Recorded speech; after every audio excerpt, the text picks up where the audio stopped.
Welcome to Badmouse Classic Episode 2, Electric Horseshoealoo. Today's agenda is Lauren Southern. It's only a 5-minute video, so you should go and watch it first just to make sure that I haven't misrepresented anything she's said. Although bear in mind, it's basically everything most of you guys already know about. Classic, communism killed 90% of the world, famines, etc, etc. But I wanted to use this as a way of bringing light to more of the general criticisms I see against communism in a bit more of a... what's that? Le nuance?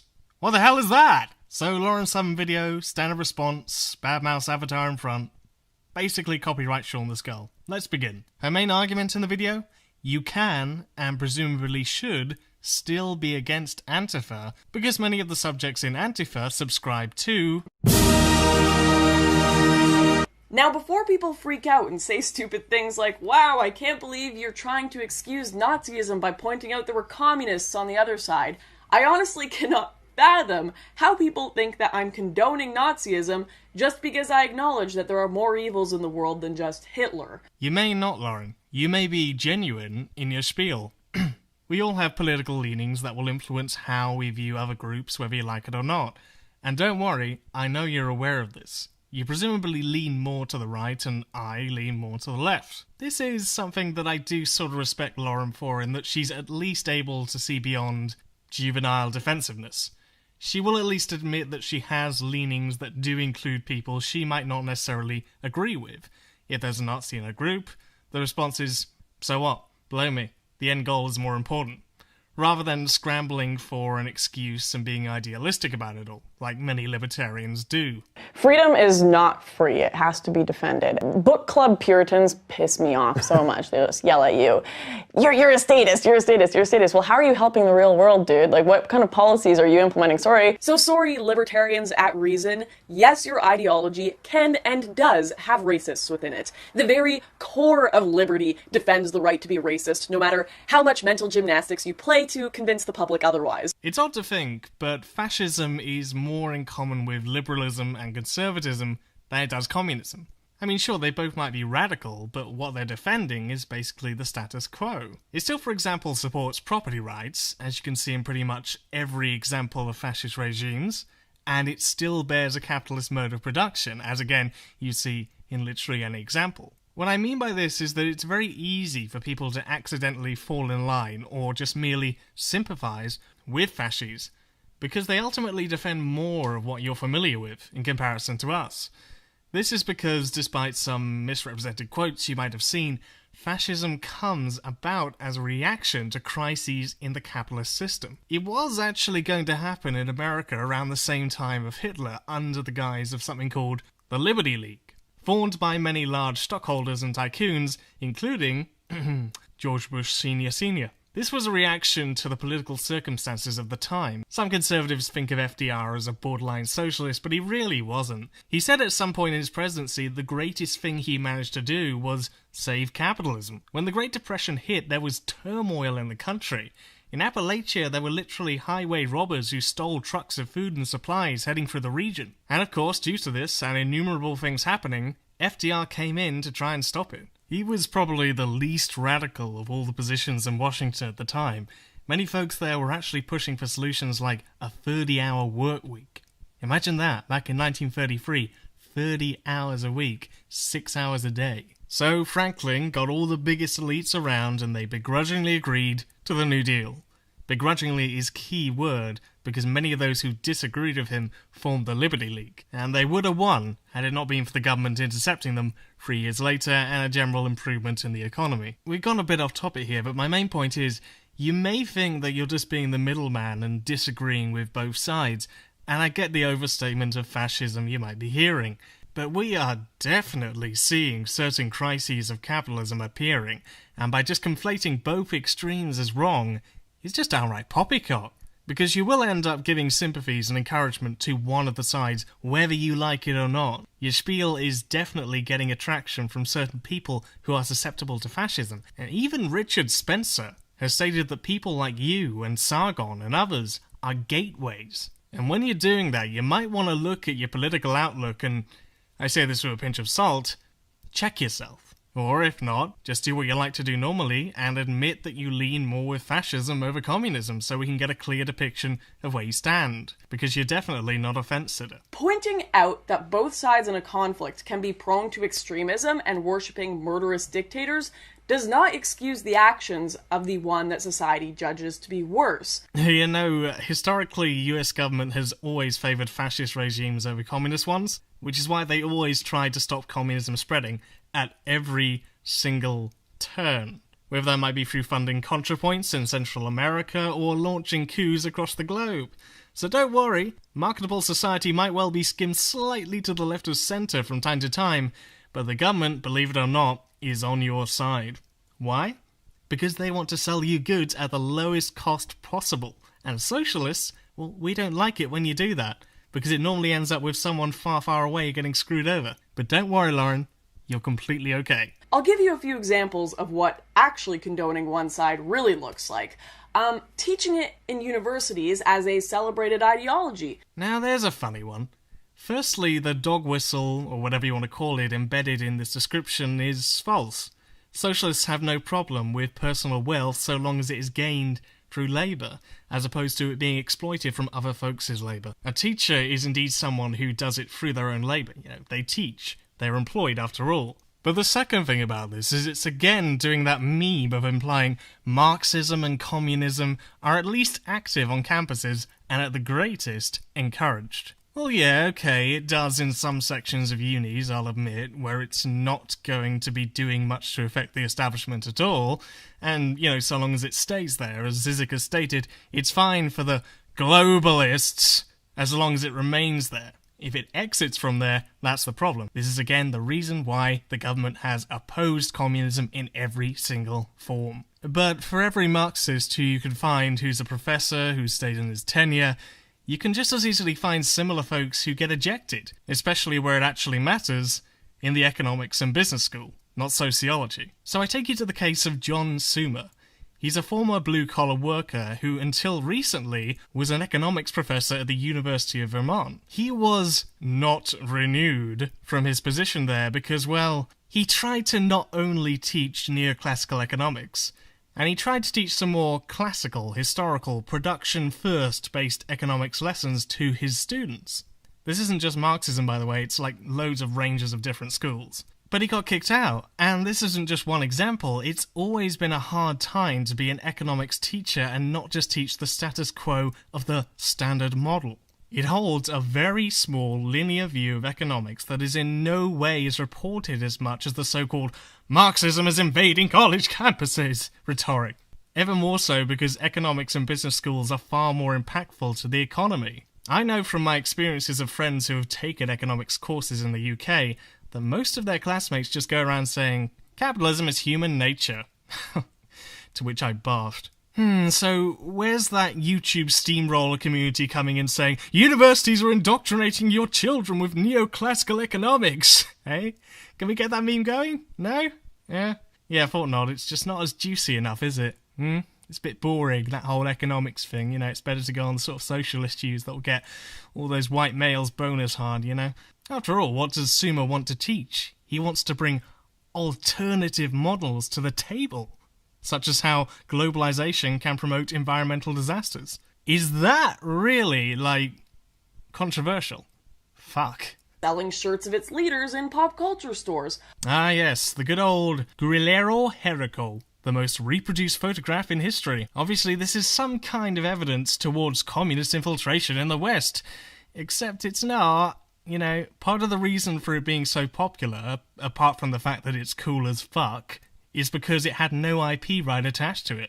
It's in the public domain. Just like Happy Birthday, yes, at long last. And Korda, by the way, never asked for any royalties for the photograph, and as of such, it flourished. The photograph has gone beyond any sort of definitive meaning. It's very, very abstract now, and mostly stands as just a cool design that can be used by firms to sell to edgy teens. This is a very common tactic of the market, appropriating trends, mediums, events, and movements of the left, the anti-capitalists, into commodities to be bought and sold. Which, and this is the funniest thing, was something that the Frankfurt School were highly critical of.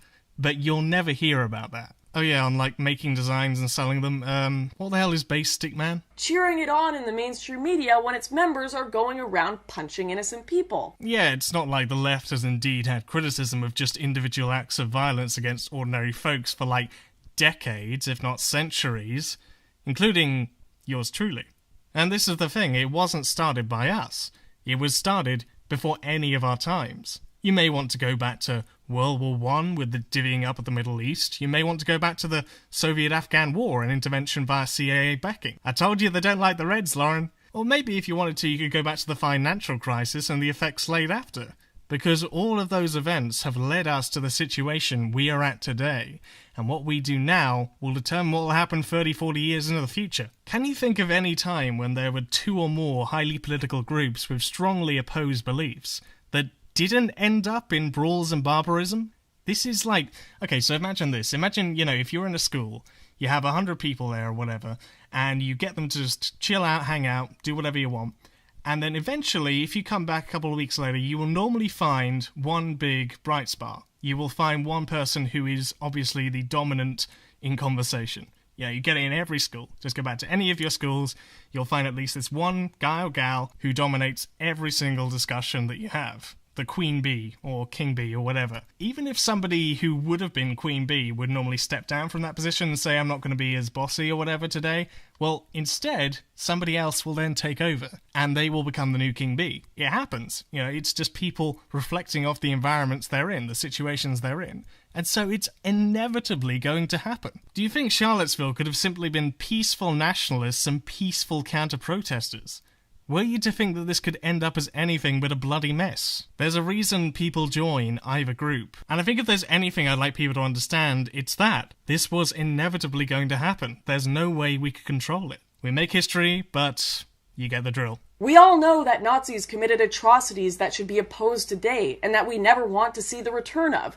The crimes of Hitler are repeatedly jammed into our heads as kids by the education system, as they should be. Yet despite being told of all the atrocities Hitler has carried out, you never actually get given, or at least I wasn't, the proper groundworks for how Hitler came to power. Case in this point, most of us think that Hitler was elected. He wasn't, for the most part.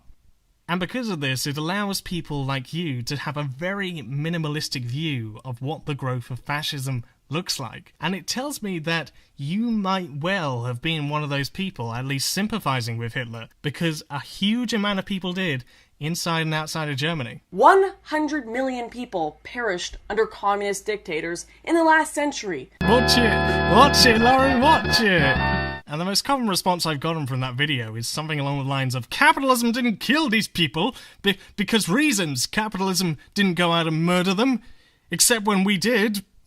Look, if you're killing millions of people by depriving them resources that you have, the effect is still the same.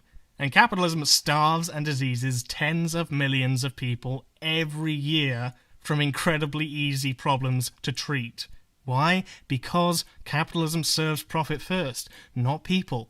It serves people as a byproduct to the fact that those people have money. Thereby, those who are not essential to the process, the externalities, profit doesn't give a shit about them. And I know what you're going to say, why can you have not true socialism, but we can't say not true capitalism? I'm not saying that. We oppose capitalism from its inherent exploitation, not its improper application. And the fact of the matter is, global capitalism has killed far, far more, regardless. Several times over the death count racked up by the Nazis in the Second World War. Because gassing, shooting, and purposefully starving your people is entirely comparable to not being able to feed your countries because the entire world is against you and you're in the midst of a famine, Lauren. God, why am I defending the Soviet Union? Well, desperate times, I suppose. Try to count up how many of these horrors you ever learnt about in school. Pol Pot's killing fields in Cambodia. 2.5 million dead. Oh, yeah, I heard that one. Mainly due to the very successful Academy Award-winning drama, The Killing Fields, which I watched as a kid. The North Korean Gulag system. Hundreds of thousands of people are estimated to be imprisoned in horrible conditions right at this very moment. You're in the year group below me, Lauren. Have we seriously changed the curricula so fast in that time that you were never taught anything about the North Korean prisons? I definitely remember hearing about that plenty of times, and more so in just my childhood in general, because there were about 5 documentaries about them every single year. And it's not at all privy to people's minds. Even without education, you can hear about North Korea all the time. The Great Chinese Famine under Mao Zedong. 36 million people starved to death. Yeah, I heard about that one. Lots and lots of times. How Mao was worse than Stalin and so forth. I heard about this, Lauren. Everyone did. Everyone basically knows that Mao is stated to have killed millions and millions of people. The Holodomor Famine in Soviet Ukraine. Between 7 to 10 million dead after food was withheld from them. From minority kulak landowners who held over 56% of the land, yes. Now, that's one that I didn't hear in school, but what it does fit into is Stalin's overall death count, which I heard a lot about. I don't understand what you're talking about when you say people aren't taught about this stuff. I mean, sure, yes, okay, we hear about the Holocaust a lot, for very, very good reasons, but we also have it in the back of our mind that commies killed more, so they say. I fondly remember when I was 11 years old, walking through the humanities office and seeing Hitler, Mussolini, and Stalin on a student-drawn infographic, with the headline of The Free Dictators. So right there then, there was a correlation between communists and fascists drilled right into my head. It remained with me for nearly a decade. And just think about this. There's a bloody good reason why you right now happen to oppose communism. If you say communism to anyone, 9 out of 10 times they'll say, nice theory, bad practice on a good day, and probably Stalin, Stalin, Stalin on every other one. If I was uploading videos like I am now, 60 years ago, I would be doing so probably in fear of my life, or at least my reputation and opportunities.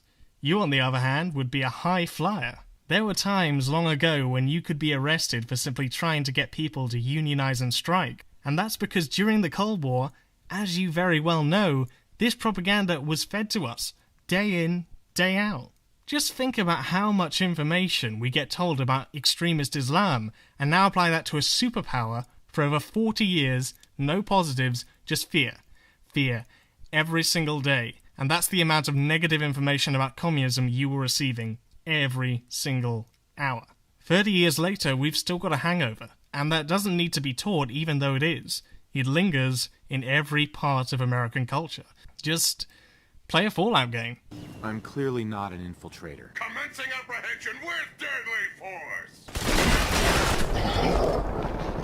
I do remember that this is Lauren's original argument, so we must ask then, why is it that so many people today might be somewhat sympathetic to socialism? It's because socialism has a far longer history outside of just China, the USSR, and that Cambodian guy who worked for the CIA. I'm not sure if young college students, the media, and half of the West today are ignorant, just trying to be edgy, or if they genuinely are just awful people, but I'm really hoping it's ignorance, because no one in their right mind should be celebrating the actions of communists, let alone identifying as one or defending them. You can rage in the comments as much as you want about how, Lauren, it wasn't real communism, but that won't change the fact that it results in that every single time. Every single time. Every single time. Every single time. Every single time. Every single time. Every single time. Every single time. Every single time. Every single time. Every single time. Every single time. Every single time. Every single time.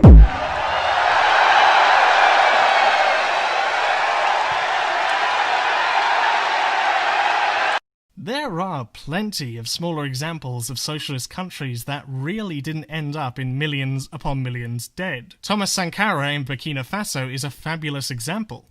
He took a country that was highly controlled from France even after decolonization, and he brought it up to the extent that it was not only able to feed all of its people self-sufficiently, but it was also able to export. He also got rid of, all those things you hate, like circumcision and forced marriages. He also had a green focus in preventing desertification. He did a huge amount for women's rights, vaccinated millions, drove literacy programs, and even removed massive privileges from government officials, including himself. So what was his downfall? He was too lenient to the opposition, which led to his Bézi killing him with the help of the French, along with all those other things he managed to accomplish. And it does not end with him. You can look at Grenada, you can look at Catalonia, the Paris Commune, Hungarian Commune, Seychelles, the autonomous zone of Xinmin in Manchuria, the Zapatistas of Chiapas, Yugoslavia, the Rajavan experiment, the list goes on. You can go to India and find strong tenets of socialism. You can go to Nepal and find strong tenets of communism. And it's not even mentioning other things like radical unions like the IWW pushing for stronger worker rights. This is not millions of people starving to death, Lauren. And if you want millions of people starving to death, or just living in abject misery, then look no further than every single country that the United States has intervened over the past 60 or 70 years, if not longer than that.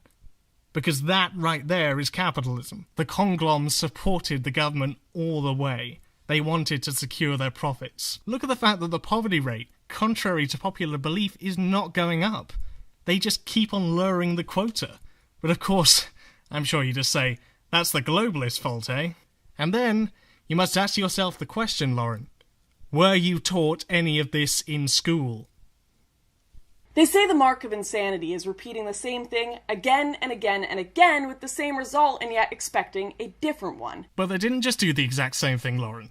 And they didn't just get the same result, did they? This is why socialists have continuously looked back at previous examples of their failed attempts and they've adapted them, they've analysed and thought of ways to solve them. As an example, the first attempt at building socialism was the Paris Commune, and their biggest failure was that they allowed the external powers to become too powerful.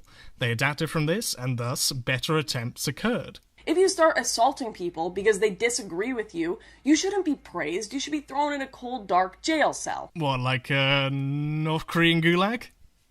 So in conclusion, I'll finish up with this. There's a common argument that communism led to horrendous results, but capitalism has led to amazing results. But it's pretty damn petty when people like Lauren only pick from the oldest attempts at socialism. I'd like to offer, as Lauren puts it herself, nuance to the discussion. The USA is undoubtedly the strongest proponent of the capitalist system in the world, and is indeed the most powerful. But how capitalism came to flourish in America is no act of evolution, or our natural state. It only really managed to do so because, quite simply, it was in the single greatest position for it to become as such. It's mostly geography and it's mostly chance. When the settlers arrived in America, they didn't find much in the way of old-world commodities like gold and silver. Instead, they found vast amounts of arable land fit for farming, cotton and tobacco in the south, fishing and shipping in New England, and a food economy in the middle. And this would provide ample growth for what the world was soon to become, a commodities game. By chance, France had a revolution, and they were able to buy lots of land off Napoleon so he could fund his war in Europe, giving America, again, more and more land, and they eventually got California and the northern states and so on and so forth. In addition to this, America could not be invaded. They had one war with the British in the War of 1812, and that didn't really do much in terms of anyone's economy. In the north, you had, well, your country, with, as I'm sure you're aware, relatively little room for agriculture and not as much habitable land, which despite Canada being huge, most people just live along this line. I'm sorry Canada, I love you and will be visiting you soon. In the south, you had Latin America. This land was rich in all-world resources, particularly gold and silver, which the Spanish and Portuguese loved. They shipped tons and tons and tons of this back home, and so South America's infrastructure was not built for the arrival of the industrial age. It was, in effect, a big mining basket for the old world. And so when the bourgeois elite of the southern and central areas had their revolutions, they were not in any way on the same playing field that North America had for nearly 200 years. In fact, if the Civil War ended in armistice, then you can pretty much imagine that there would not be as much stability in the USA as there is today, and you would not see the United States becoming as big a superpower as it has been able to do so, mainly due to the fact that they've also got to defend themselves pretty damn well. If you remove the USA from the map, capitalism would have developed very, very differently. And you might well have looked at Mexico, Brazil, Argentina, and other nations and thought, damn, capitalism really isn't showing good signs over there, is it? Not to mention that it took 100 years for the United States to really develop itself to anywhere near the ranks of the British Empire. So what I'm really saying is this: it's not fair to compare nations with completely different conditions and say that because one succeeded, that is in of itself a reason enough to dismiss the other. We do, as socialists, indeed accept and even admit that capitalism has done well in building immense infrastructure in our modern world. But that does not mean that we like it or condone what it does outside of that. It's easy to go and blame socialism for all the problems caused in those areas, but what we ignore is that a huge amount of it was because of lack of infrastructure necessary for thriving. You change the situations and infrastructure over there, and suddenly the line of history flows differently. Capitalism is the definition of survivor bias. It has survived because it was in the right conditions for its survival. Its hegemony dominates our modern understandings, our politics, our schools, our culture for generations. And now, here's me offering a few minutes to try and dismiss that.